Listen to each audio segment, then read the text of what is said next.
Voilà, rebonjour. Donc, aujourd'hui, on va répondre à une question.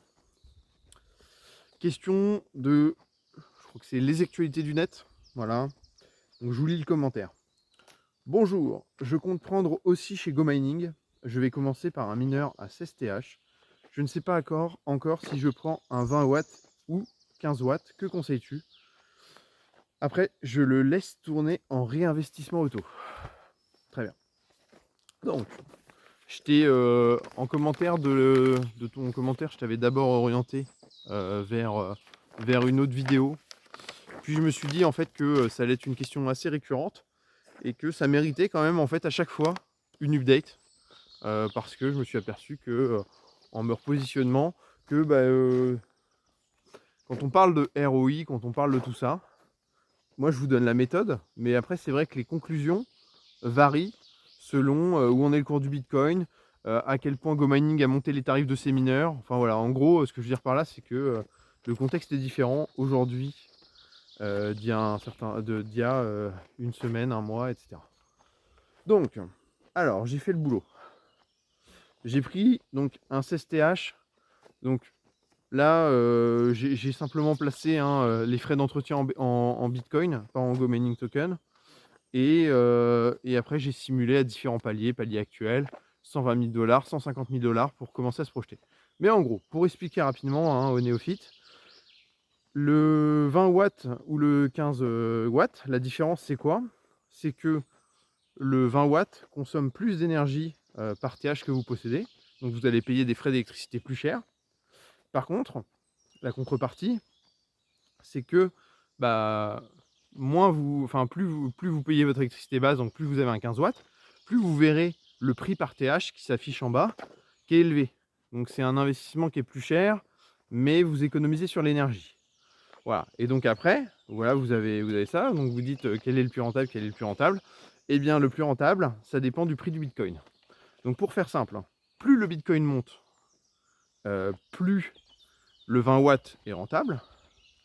Et plus le Bitcoin descend, plus il est proche, il descend en dessous de 100 000, etc. Plus c'est le 15 watts qui est rentable. Voilà. Donc ça, c'est la première chose. C'est déjà, selon vous, votre gestion du risque, votre appréciation du Bitcoin, où est-ce que vous le voyez, etc. Bah, vous vous mettez sur 15 ou 20 watts. Donc, quand vous créez votre mineur, vous avez la possibilité justement, donc c'est ce que je disais, il y a BTC, donc vous pouvez sélectionner le prix actuel. Là, j'ai vu ce matin, il est à plus de 107 000 dollars. Donc là, on doit être, on doit être sur les plus hauts historiques, donc c'est super. Voilà. Et donc, on peut mettre palier à 120 000, 150 000. Ce qui est dommage, c'est qu'ils ne nous mettent pas l'option d'aller mettre des paliers plus bas, justement, pour que vous voyez exactement quel sera le ROI de votre mineur quand il retombe à 80 000 dollars, etc. Je pense qu'ils le font pas aussi pour hyper sur le ROI, etc. Mais bon, en tout cas voilà, c'est la logique de base à savoir. Donc maintenant, moi j'ai fait un petit peu ça. Donc actuellement, j'ai pris un 16TH, création d'un nouveau mineur. Un 20 watts à 16TH, ça rapporte 36,7% de ROI. Et le 15 watts, 35% de ROI. Donc déjà, premier constat, c'est très très proche. J'ai mis à 120 000 dollars. Le ROI du 20 watts, il tombe à 46%. Enfin, il monte à 46%. Et celui du 15 watts à 42%. Uniquement 4% d'écart. Et quand on est à 150 000, le 20 watts est à 69%. Là où le 15 watts est à 60% de ROI. Alors, j'étais assez surpris parce que moi, de base, je m'étais dit, si moi j'en achetais un aujourd'hui, eh bien j'aurais privilégié naturellement un 20 watts. Mais en fait, quand on regarde les chiffres, l'écart est très faible. L'écart est très faible. Et donc, moi je dirais, il y a deux choses. Tu as parlé de réinvestissement. Est-ce que donc automatique, etc. Très bien. Moi, de toute façon, je suis complètement d'accord avec ça. C'est ce que je recommande de toute façon pour toutes les petites puissances. Parce que votre puissance va être tellement faible. Ça ne sert pas à grand chose de gagner quelques jetons Go Mining. Autant réinvestir le moindre centime qu'on gagne pour qu'il grossisse et qu'on ait justement un petit effet boule de neige qui se mette en place petit à petit. Donc très bien sur le réinvestissement. Donc il y a 2 cas de figure. Il y a 2 modes de jeu, hein, dans Go Mining, le solo et et Miners Wars. En fait, ce que je me dirais, c'est que les puissances sont tellement proches que, par exemple, si le prix de l'énergie augmente, tous les ROI là qu'on avait deviennent faux. Moi, en termes de probabilité, je me dis que au prix actuel de l'énergie, les rendements ont si peu d'écart que pour un joueur qui ferait du solo, d'accord, je lui conseillerais plutôt de prendre un 15 watts au vu de la faible différence. Parce que certes, vous allez surperformer de 9% si vous avez un 20 watts par rapport à un 15 watts quand il sera à 150 000 $. Mais en fait, à moins que vous ayez la certitude qu'on soit à 150 000 $ bientôt et de manière durable, bah ouais, faut pas hésiter, faut prendre un 20 watts. Mais si on ne sait pas exactement, on se dit qu'on va peut-être attendre un an avant que le Bitcoin atteigne 150 000 $, etc. Et en fait, ce que je me dis, c'est qu'il y a des grandes chances que tout d'un coup, l'énergie augmente. Et si l'énergie augmente, eh bien votre 20 watts, il perd en rentabilité par rapport au 15 watts. Donc, c'est vrai que le 15 watts a ses vrais atouts. Et là, je parlais du solo, parce que le solo, c'est vraiment là où on parle des ROI là qu'on analyse. Les ROI sont totalement fiables par rapport au solo. Donc c'est vraiment une bonne base de repère. Donc pour le solo, il n'y a pas photo, je recommanderais, je pense, du 15 watts. Mais quoique, il y a match, hein, vous voyez, hein, vous avez les arguments, après c'est à vous de choisir. Hein. Moi, je conseille pas, faudra pas me dire que c'est une décision de merde. Je donne juste mon avis, mais je suis pas conseiller de quoi que ce soit. Voilà, moi je vous donne les billes, mais après vraiment, c'est à vous de faire votre choix et de décider par vous-même. Mais voilà en gros moi mes réserves. Et ce qui me fait dire que 15 watts c'est pas si déconnant. Le 20 watts est évidemment pas déconnant. Par contre, quand on est dans Miners Wars, on s'intéresse pas seulement au ROI, puisque le simple fait d'avoir des TH, qu'importe leur consommation énergétique, eh bien ça donne ça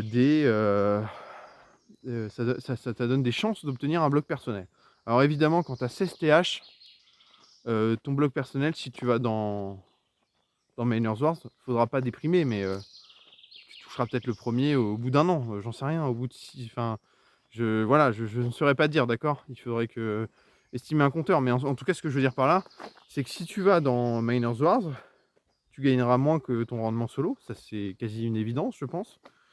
Et euh, et puis, par contre, quand tu commenceras à toucher tes blocs personnels, là, tu vas surperformer, quoi. Un joueur qui a une faible puissance quand il touche son bloc personnel, le simple fait de toucher le bloc personnel, ça va lui représenter 100% de ROI. Enfin, ça va non, c'est même pas 100% de ROI. Je me souviens, j'avais vu des chiffres. C'était, en gros, quand les petits touchent leur bloc, généralement, si tu, par exemple, tu arrives sur Miners Wars, tu touches au bout de quelques mois ton premier bloc, c'est comme si tu as surperformé le solo pour au moins plus d'un an. Le simple fait d'avoir touché ta récompense de bloc personnel. Donc voilà. Donc après, c'est deux démarches différentes. Le solo, qui est une démarche qui va grossir chaque semaine à une bonne fréquence. Voilà. Et Miners Wars, qui est plus du long terme avec des phases de frustration, etc. Mais le but, si on joue bien dans Miners Wars, enfin si on prend des bonnes décisions, c'est-à-dire souvent prendre peu de décisions, voilà. Plus on est passif, généralement mieux c'est. Eh bien, on a de bonnes chances de, euh, de surpasser le solo. Mais bon, voilà. En tout cas, dans un cas avec des faibles puissances, je ne sais pas si c'est intéressant de viser Miners Wars. Je ne sais pas, je ne sais pas trop. C'est plus un état d'esprit en fait. Voilà. C'est plus un état d'esprit et à quel point on voit son investissement, on a envie qu'il grossisse ou pas. Voilà. En tout cas, de manière constante. Dans tous les cas, l'investissement grossira. De manière assez importante dans Go Mining. Qu'importe dans quel mode de jeu on va être, on va avoir toujours des bons rendements pour le peu qu'on fasse pas de magie. Mais ça je vous invite, hein, pour avoir les stratégies, la compréhension du jeu. Là, je vous invite à aller voir les autres vidéos. Et puis pour donner, si, je vais quand même faire suite. J'ai fait juste avant, j'ai fait la vidéo sur mes revenus et j'ai pas précisé. J'ai expliqué que j'avais gagné 146,8 $ cette semaine.